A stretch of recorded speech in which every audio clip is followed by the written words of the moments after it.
welcome to another episode of My Confessions. My name is Michelle, your local Toronto bisexual, and today we're going to talk about red flags.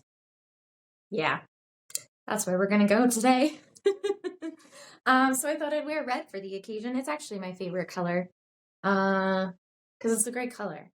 But anyways, what am I saying? Yes. Red flags, we're going to talk about that. We've all experienced them most likely, unless you magically ended up in the perfect relationship for you on your first try. If you did, well, good for you. I'm kidding, that's great. Anyways, okay, let's go through a list. 1, bad mouthing exes. That's actually, I really don't like when people do that.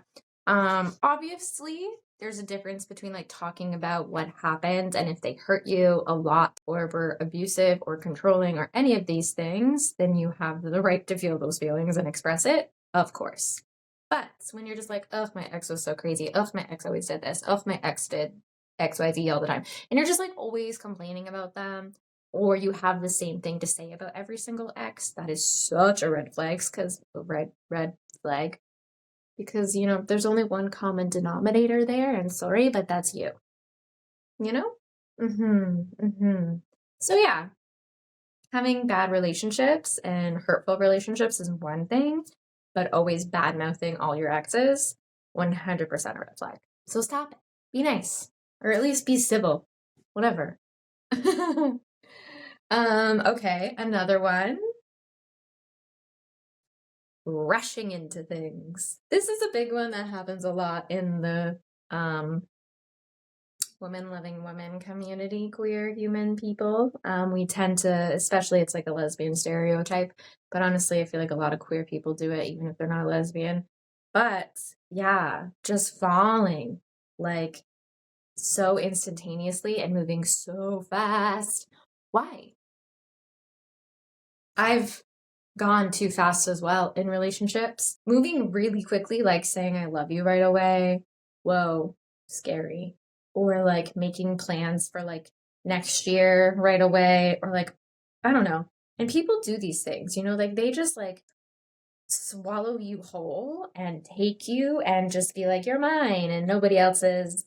And here are our life plans. And you're like, whoa, it's been only 2 or 3 dates. Can I be my own person, please? What a description. Whoa. Anyways, yeah. So yeah, rushing into things is not great. There's usually a lot of avoidance that comes with that, I think, which seems weird because you're going straight forward. But really, what are you leaving behind? What are all the things you're trying to ignore? And just not deal with that makes you go so fast? Think about it. Think about it. I'm the opposite, I'll be honest, which is also kind of not great sometimes, I'll be honest. I like to tell people I'm like a snail or a turtle. Whatever's slower, to be honest. I like slow motion. It helps me process, okay? Yeah. Some people don't like that though, so I'm sorry, but I'm trying. Rude to people in the service industry, That's kind of a crappy one because, people work hard. I will say I have been called out for being rude before to a server because I was rude. I'll be honest. I can own it. I don't like it, and I try very hard not to do it anymore. I've definitely been a server for a decade, and I think that's kind of where my frustration came in at the time. So you mix the how things work, and how things go down in a restaurant, and you're just so hungry, and then you reach that hangry level, and then you get mad.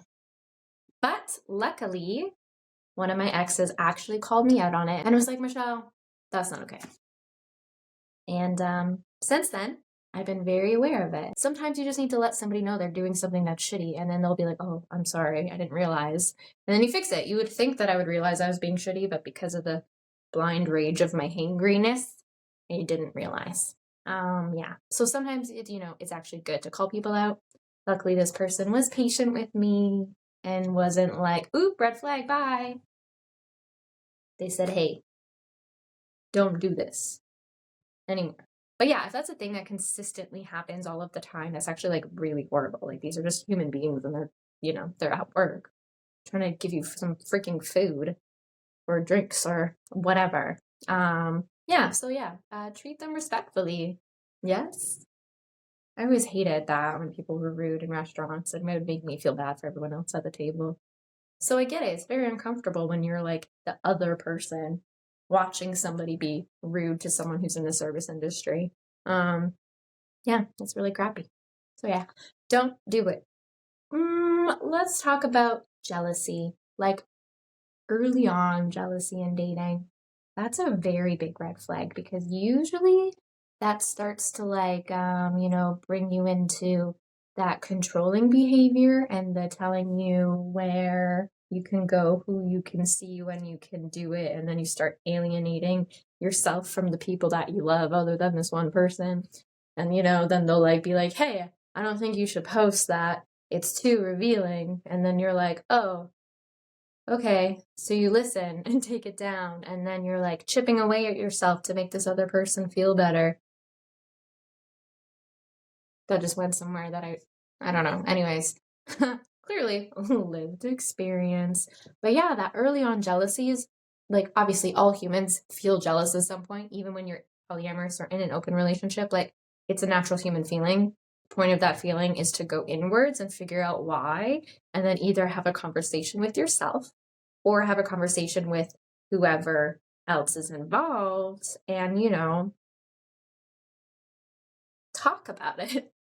Find a compromise, make a plan, or heal whatever part of you is wounded that's being triggered or activated every single time that a certain scenario comes up and it makes you full of rage and jealousy, Jealousy is not a bad thing, but when it's happening a lot all the time and there's a lot of blame in there, and then again you get into that controlling behavior, that's when it's bad. Jealousy is just an emotion. It can't be bad. It's an emotion. Figure out why you're feeling it and go from there. But yeah, if someone's doing that like really quickly, like who are you talking to? Who's on your phone? Who are you messaging? Or checking your phone and like going in and reading your messages. That's a bad one. A real bad one. It's just an invasion of privacy, actually.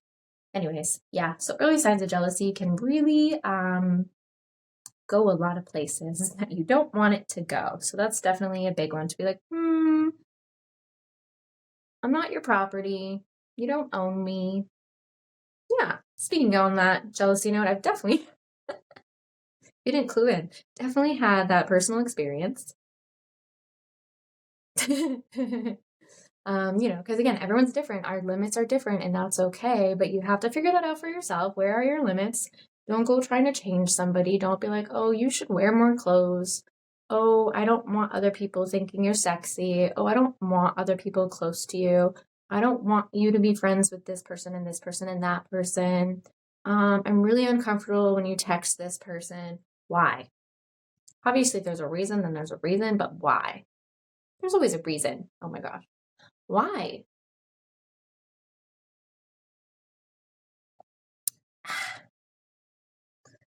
Yeah, yeah. So that one is definitely quite terrible. I do remember though, I used to think I never felt jealousy. I'd be like, what is that? What does that even mean? You want to go make a Ken? Cool. Good for you. I'm glad you told me. Uh, and then I remember, I think I was quite young, but this memory just came into my head that I realized that I had like feelings for somebody because I genuinely felt jealous of something else. And I was like, huh, I've never experienced this feeling to this degree before. What does it mean? And then my friend was like, you might like them. Anyways, now I understand what jealousy is. And I also usually understand that most of the time it comes from my own I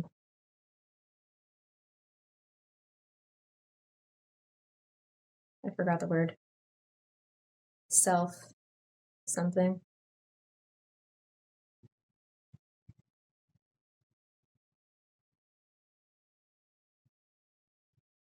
You know, like my own insecurities.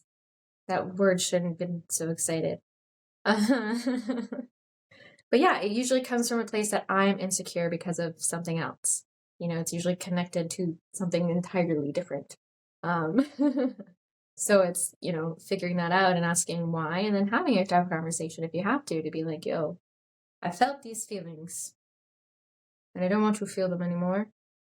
But I also don't want to stop you from doing things that you love because that doesn't make sense.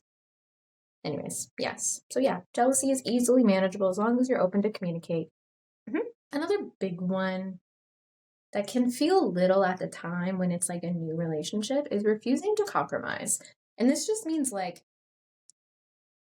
even the little things. Like if you make a plan to do something and then something else comes up and you want to like maybe shift a plan so you can fit in A and B together and still make C happen. And they're like, no, I'm only here for A. And then you're like, okay, no. Or if it's like, I don't know, time spending, you know, we're all busy. We all have 17 jobs because nobody could afford to live on this stupid planet. Not the planet is stupid. I'm so sorry, Earth. You're great.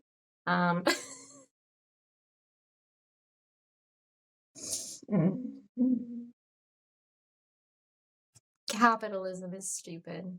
And that's what makes us have 17 jobs. Anyways, scheduling is very hard, especially when you're trying to like make something work with somebody new. It's so tricky. Like, I don't even see some of my friends more than once every 2 to 3 months. Like, we're busy people and you have to focus on the work that you're doing to make money, to live and survive and whatever. So to try and date somebody, like, it takes a lot of balance and back and forth. And if someone is just never willing to compromise, you know, you shouldn't be compromising a ton. I think if it goes the other direction, that's also a very big red flag because then that person is probably, you know, very in that extreme side of people pleaser, which means they're probably not emotionally secure enough to be in a relationship right now. I'm sorry, I didn't mean to laugh. Yeah. It's just, you know,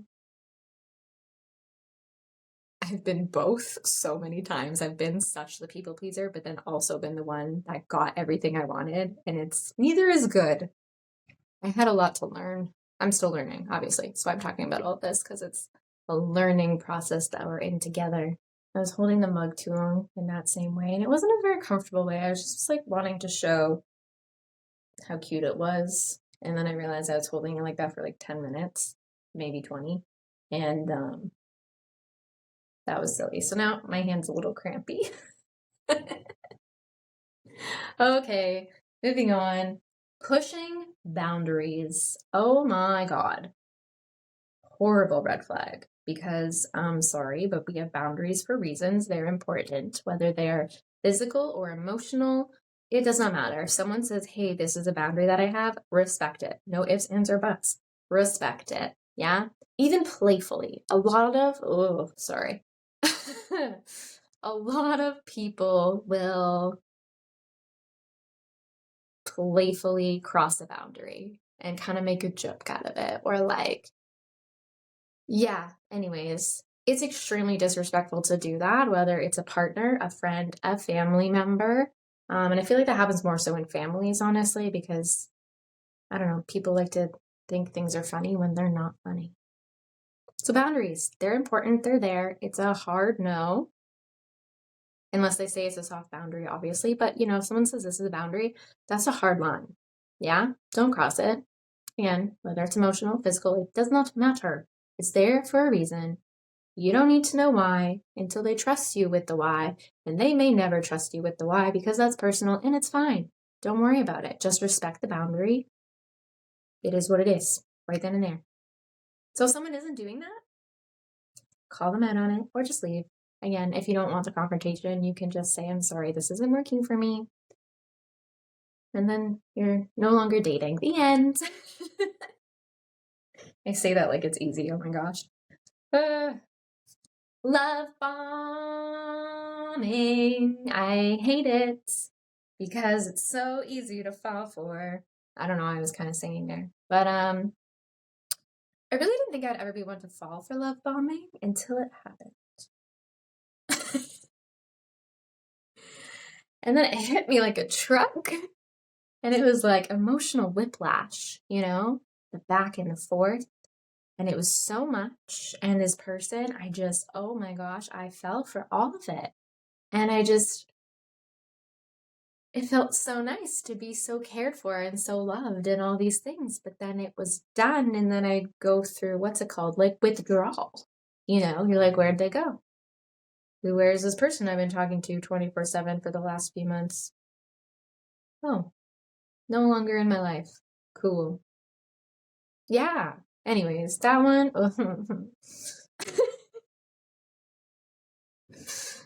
I'm still working on healing those wounds. It's fine.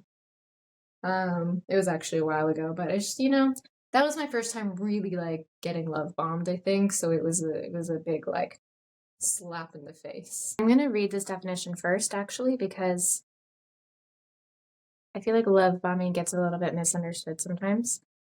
Because it's, I don't know, people like to put a name on everything.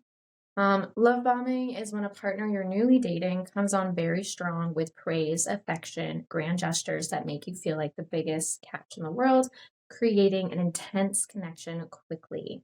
This is described by a couples therapist and an author, Samantha Burns. So I'm taking it from her. It's not my words. Often a next step involves manipulative behaviors and emotional abuse, such as gaslighting, meant to break you down after building you up. Of course, that does not always happen. It depends when you and how long you're in that relationship. But yeah, it gives you like the intense highs to the low lows, being belittled and controlled, etc., etc., etc. So it's a very big key into seeing that this relationship could become not healthy. Well, love bombing's not healthy to begin with, but that's a big way to be like, oh wow, this is too much too fast. Nobody should be praising you that much that quickly. Another really big red flag to look out for is if they pressure you anyway physically. I mean, if they want to kiss you too soon and you're not ready, that's probably a sign they're going to want to do a lot more too soon before you're ready. There's no need to rush. You do not owe anybody anything. Whoever you are dating, whoever you are into, you do not owe another human being any part of your body or heart or soul or mind. They gotta earn it. Okay? Great. Because yes, people pressure us into doing things and they make you feel guilty and then you do it anyway. Even when you really don't want to, and you kind of, again, it's like that manipulative tactic that makes you think you want to because you want them to be happy, but really you just are scared of the alternative, which is also terrible. Yeah, so if anyone crosses any lines, pushes anything, and brings up intimacy or sex too early for you, and if you tell them that, they might not know yet. Some people are pretty quick to go at it. I didn't mean it like that. Anyways, yeah, so if you say I'm not ready to have this conversation yet and they don't respect it and they keep pushing and pushing and pushing, leave, please. It's not worth it at all. At all, at all, at all. Yes, you can get there when you get there. You do not have to talk about sex with every single person you go on a date with, okay? You can if you want to. If you are open to talk about it and you want to, and that's a part of the dating process for you and for them, beautiful. If it's not, take a step back. Another fun one is when they're still in love with their ex, and it just doesn't, there's no time limit on, when, there's no time limit on after a breakup when you're supposed to start dating. Personally, I take 2 to 5 years. Wish I was kidding. I'm not. I tend to be single a lot because I'm slow motion healing and processing. So anyways, what was I talking about? If someone is still in love with their ex and they're just trying to like move on, get over them by finding somebody new, it doesn't really work that way. Like, sure, somebody new can help technically, but usually it's at the disrespect of the person that you're using to get over somebody else. No, those feelings just gotta dissipate on their own. They have to heal on their own. They have to do what they do. But yeah, there's no timeline for that. So if someone is like, oh yeah, we broke up a month ago, that doesn't mean they're still in love. They could have been together for 5 years and out of love for the last 4. You don't know. So it takes more, I guess, questions or asking. That's the same thing. Or patience, I guess, just to kind of like feel it out. Someone could have been broken up with their ex 2 years ago and still obsessively in love with them. You don't know. I hate that I'm holding the cup like this again because it hurts my wrist. Everybody's different. But you can usually tell if someone's like in love with their ex still. Either I'm a rebound or they're just gonna get back with their ex because they're clearly still in love with them and I'm just here to kill time and while they process. Again, none of it's that fun. You can have those conversations if you want to. Not necessarily right away. If you don't want to, you can wait a little bit, but just make sure you're not in it too deep. If you are unsure if they're actually open to actually dating you know, because there's going on dates and then there's like dating to be in a relationship. Whoa. There's definitely a difference. Yeah. Me having a self-realization that all the dating I've done in the last while have just been dating to date, not dating to be in a relationship. Red flag? Cautionary flag? Definitely not a green flag. But I'm getting there now. Again, I wasn't healed. And I think I was pretty open about that, to be honest, with most people. I was like, listen, I'm on a solo, like me, I literally would tell them on dates, I am my own priority. I am my own priority. I am my first priority right now. And I'm still healing and I'm still working out some stuff. And my focus is career and myself. And if this goes somewhere, amazing. But if it doesn't, like, I will be okay. I don't think I ever worded it like that. I don't think I ever worded it like that. I don't know. Anyways. Yeah, so I was usually pretty open about me being like not ready for a serious relationship. I'm just kind of dating to date. Because it's great and you can meet amazing people that way. But you do have to be pretty upfront that you're not like ready for a relationship because obviously that could be really crappy. So if you're dating just to date, try and tell the people 2 to 5 years to heal. Cheers to that, I guess. I don't know. No idea. Substance use and abuse. That's a big one. Yeah, I've definitely had to walk away from some people who I cared about very dearly because alcohol usage and drug usage was just like too much. And to be around it that much was quite uncomfortable. And that was a hard one to take in. But you have to look out for you no matter what. So that's like that's a serious red flag. More than just dating, just it's a big thing. You know, because obviously it is an illness and these people deserve all of the love in the world. So you could just have to kind of make that choice when you walk into a relationship. And if that's something you notice, it might be a very big red flag for you to say, I'm sorry, but I can't. Or maybe you can support them. Maybe you can hold their hand as they do what they need to get better and stronger and cleaner. Who knows? But you have to notice those things and really measure out what you can handle. Because if it's too much for you, it's not going to be a healthy or stable relationship. Yeah. Narcissism. I feel like narcissists. Sorry. I feel like narcissism gets kind of thrown around a lot lately, kind of like gaslighting and love bombing. I think they're all kind of interconnected, to be honest. But yeah, narcissism kind of sucks. Look out for those signs. I'm not gonna read them because here they are. There you go. Don't do those things. Are they closed off? Do they avoid important conversations? Do they tell you anything about their life? Do you know anything about their life? You know those people that are so good at just kind of like talking about everything except for what you're supposed to be talking about, and they like talk around it, or they just like answer your questions without actually giving you any detail, and then you're like, whoa, I don't even know you. Anyways, that's also a red flag. For what? I'm not entirely sure. Maybe they have a secret life. Maybe they have 5 secret lives. Or maybe they're just extremely avoidant and don't understand how to communicate yet. Hard to say. Anyways, I feel like there's a lot of red flags that I talked about. Then there's cautionary levels of flags. I'm not going to get into that because, again, a lot of that is to each their own. It's basically just a duller version of a red flag, and you just got to pay a little bit closer attention and ask maybe a couple more questions. Maybe it's not a hard no, but maybe it's a soft no.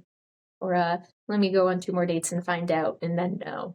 Or maybe it's oh, okay, we can work through this together. It's not actually a red flag. You're just going through some stuff. Or maybe, oh, okay, you just get really passionate about this one thing. So it's hard for me to get into words because you're talking a lot, and that's okay because you love what you're talking about.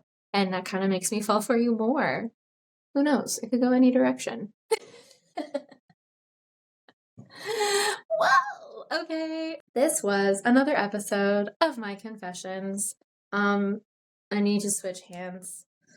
Thank you so much for going on this journey. I hope you enjoyed this little conversation about red flags. Hopefully I've given some insight into your dating life. What? I don't know. Hopefully I've given you some advice of things to look out for. Honestly, you can just Google the list, but then you don't get my personal experiences tied along to the explanations. And that part's obviously much more interesting. But yes, comment below. What are some red flags that I missed? What are some that you've noticed in yourself and that you're working on? Because we all have those. All humans have red flags. Nobody is perfect. We just got to work on some stuff sometimes. Or again, have somebody nicely call you out so that you check your privilege and be better. Yeah? Beautiful. I love that. For me, for you, for everybody. You all deserve to have fun dates that treat you right and respect you. Yeah? All right. Well, anyways, this was my confessions. I love this mug so much. I'm obsessed. I'm going to drink it every day. Probably not, because that means I'd have to wash it every day, and that's a lot of dishes. Anyways, my name's Michelle. Thank you so much for watching. This is another episode of my confessions. I love you all. You're amazing. Thank you for supporting, and have a beautiful day. Boop, boop, ba-doo, ba-doo, ba-doo, ba-doo, ba-doo. Should I be a singer? Don't answer that. Okay, bye.